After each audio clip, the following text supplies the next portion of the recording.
Seribuan sekolah menjadi klaster COVID-19 usai pemberlakuan pembelajaran tatap muka kembali digelar. Klaster sekolah merebak tepat tak lama setelah sekolah secara langsung dimulai. Kemendikbud mendata berdasarkan wilayah, klaster pembelajaran tatap muka terbanyak terjadi di Jawa Timur, Jawa Barat, Jawa Tengah, dan Nusa Tenggara Timur.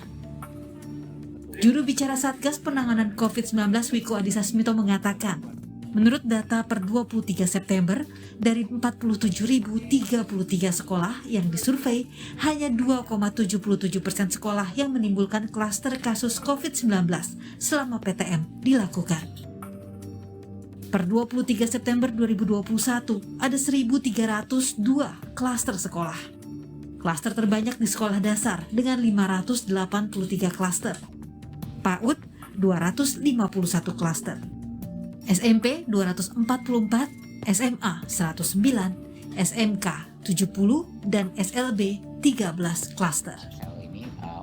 Melihat banyaknya klaster sekolah usai pembelajaran tatap muka, Mendikbudristek Nadiem Makarim menegaskan sekolah tatap muka tidak akan dihentikan. Itu terus kita monitor, itu temuannya. Bukan berarti PTM-nya akan diundur. Masih harus jalan terbuka. Tapi sekolahnya masing-masing kalau ada kasus klaster ya harus ditutup segera. Memang seperti itu. Tidak dihentikan. PTM terbatas masih dilanjutkan, prokes harus dikuatkan, dan sekolah-sekolah di mana ada situasi seperti itu harus ditutup segera sampai aman. Sementara itu, Wakil Gubernur DKI Jakarta membantah adanya klaster COVID-19 akibat pembelajaran tatap muka. Meski demikian, Pemprov DKI mengaku akan mendalami dan mengecek kembali data dari Kemendikbudristek.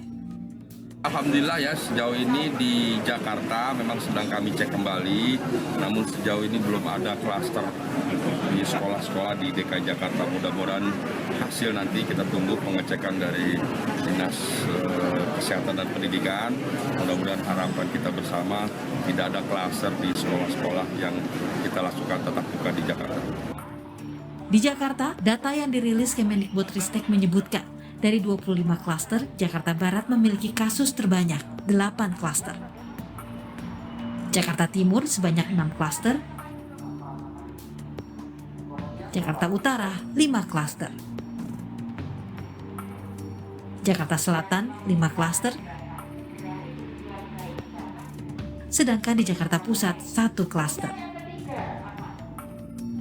Banyak ahli dan epidemiolog menyoroti munculnya klaster sekolah saat pembelajaran tatap muka. Sekolah tatap muka seharusnya dilakukan secara bertahap dan dimulai dari jenjang tertinggi, yakni SMA.